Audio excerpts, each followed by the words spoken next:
Welcome to my new web series Zindagi Ka Safar. If I ask you just one question, who is your ideal person? You would say Mahatma Gandhi, Dr. Abdul Kalam, Sachin Tendulkar, Mother Teresa और अमिताभ बच्चन.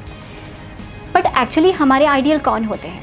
हमारी family, parents, brother, sister, husband, wife, friends और हमारे बच्चे. ये वो लोग होते हैं जो हर सक्सेस हमारे साथ देखते हैं, हमारे फेलियर्स में हमारे साथ होते हैं और सबसे ज़्यादा इम्पॉर्टेंट, लाइफ में जब हमें अपनों की ज़रूरत होती है तो हमारा साथ कभी नहीं छोड़ते. हम बहुत सारे सेलिब्रिटीज़ को लाइक करते हैं, सब्सक्राइब करते हैं और उन्हें फॉलो करते हैं, बट हमारे आसपास ऐसी कितनी सारी फैमिलीज़ हैं जिनकी स्टोरी हमें इंस्पायर करती है, जिन्होंने बहुत स्ट्रगल के बाद एक मुकाम हासिल किया हुआ होता है. हमारी इस सीरीज़ की तरफ से हम ऐसी ही कितनी सारी फैमिली से आपको इंट्रोड्यूस कराएंगे और जानेंगे उनकी पर्सनल एंड प्रोफेशनल लाइफ के बारे में. सो आज के हमारे फर्स्ट सेलिब्रिटी गेस्ट हैं mister Ajay Chaudhary. He is the founder and managing director of techno electro solutions private limited and recently he got an award for Best Hospitality Product Supplier of the Year 2021, and this award was given by Mr. Sunil Shetty and organized by Pride of Bharat 2021. So मिलते हैं Mr. Ajay Chaudhary and उनकी family से.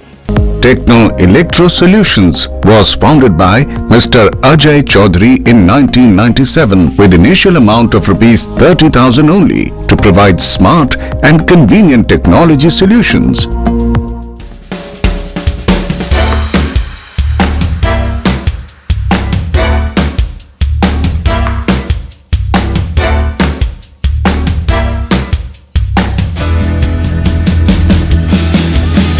बचपन तो almost professionally रहा.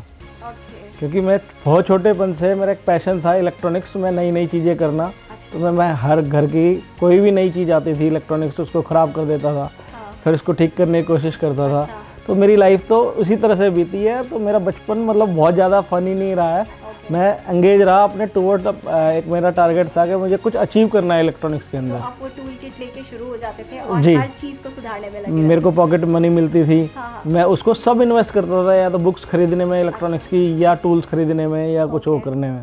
So personal life के बारे में बात हो चुकी है. अब मैं सेकंड क्वेश्चन आपसे पूछूंगी कि now you are a successful businessman, but हर बिजनेस की शुरुआत एक आइडिया से होती है, राइट? एक आइडिया हमारे माइंड में आता है, फिर वो आइडिया एक बड़ा होता चला जाता है और फिर एक बड़ा बिजनेस बनता है. तो जब आपका पहला आइडिया तो ये नहीं होगा कि आपके इतने सारे प्रोडक्ट्स मार्केट में लॉन्च होंगे, राइट? तो कहीं ना कहीं वो एक छोटा आइडिया होगा कि एक छोटा प्रोडक्ट लॉन्च करना है. वो क्या था? मैं उसके बारे में देखिए, एक बहुत छोटे टाइम से ही, मतलब बचपन से ही एक चीज़ मेरे को क्लियर थी कि मुझे बिजनेस करना है. जॉब कभी नहीं करनी है और इलेक्ट्रॉनिक्स के अंदर ही रह के करनी है. ये मैं क्लियर था बहुत छोटे, मतलब आप ये कह लीजिए कि मैं 6ठी 7वीं से मेरा माइंड मेकअप था कि मेरे को बिजनेस ही करना है और विद इन इलेक्ट्रॉनिक्स करना है. तो मैं उसी को टारगेट लेके अपना चलता रहा. जब हमने शुरू किया तो मेरे पास एक सीसीटीवी कैमरा होता था डेमो के लिए. आधा बंडल तार का होता था, मतलब एक बंडल तार के पैसे भी नहीं होते थे हमारे पास. एक सीसीटीवी कैमरा से शुरुआत की और आज आपके इतने सारे प्रोडक्ट्स मार्केट में. आप सबको बताएंगे आपके कितने प्रोडक्ट्स हैं ऑलमोस्ट आज की डेट में? आई थिंक हॉस्पिटैलिटी के अंदर ही अगर मैं बात करूं, होटल के लिए मोर देन 30 प्रोडक्ट्स से ऊपर हैं जो हमारे बेस्ट सेल है, बेस्ट सेलिंग. तो ये एक हमारी सोसाइटी के लिए आई थिंक एक इंस्पिरेशन है कि अब अगर आप फेलियर भी हो रहे हो तो कहीं ना कहीं एक राह आपको मिल जाती है अगर आप पूरे डेडिकेशन के साथ काम करते हैं. और अगर आपके ड्रीम्स हैं कि मुझे ये चीज़ सक्सेसफुल बनानी है तो शायद आप सक्सेसफुल हो सकते हैं. हम लोग का एक ऑफिस था सेक्टर 6 में, रोहिणी में. वो पूरा ऑफिस एक फायर एक्सीडेंट में बर्न हो गया पूरा. मतलब उसके ऑफिस के बर्न होने में मुझे 70 लाख का लॉस हुआ 2012 में. 70 लाख रुपए का नुकसान हुआ. ये एक और बहुत बड़ी चीज़ है कि आप फेलियर को फेलियर नहीं मानते हैं. आप उसको एक और इंस्पिरेशन की तरह देखते हैं कि यार मैं इतना फेल हो गया लेकिन मुझे यहाँ नहीं रुकना है, मुझे और आगे बढ़ना है. तो ऐसी हमारी जो यंग जनरेशन है एक्चुअली वो बहुत जल्दी हार मान लेती है.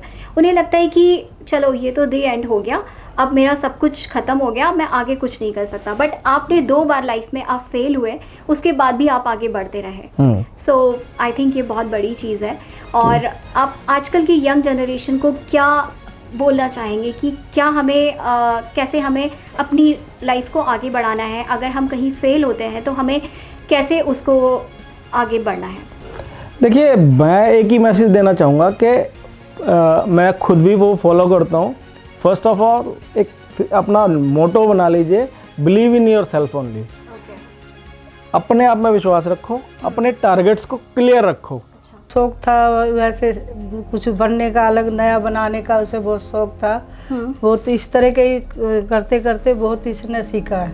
बहुत कुछ तो वो बचपन से ही इलेक्ट्रॉनिक, हाँ जी, बहुत। एक बार टीवी था फिलिप्स का, तो वो इसने रिमोट वाला बनाया था। अच्छा, हाँ। ओके, तो वो बिजनेस की नॉलेज इनको बचपन से ही आ गई थी? बचपन से ही, मतलब यही शौक था। हम कहते थे कि यही करेगा तू, जॉब की तैयारी कर, नहीं मुझे तो यही बिजनेस ही करना है। अच्छा।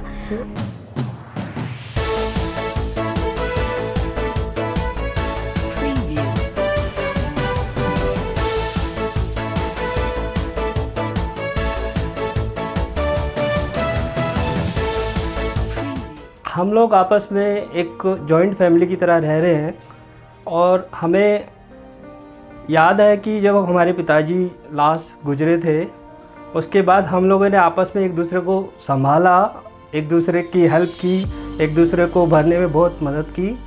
उसके बाद से हमने आपस में डिसाइड किया कि हम लोग उनकी जो परिश्रम है उसको व्यर्थ नहीं जाने देंगे और हम अपने आप को इस मुकाम पे लाएंगे कि उनका नाम कभी ख़राब ना हो।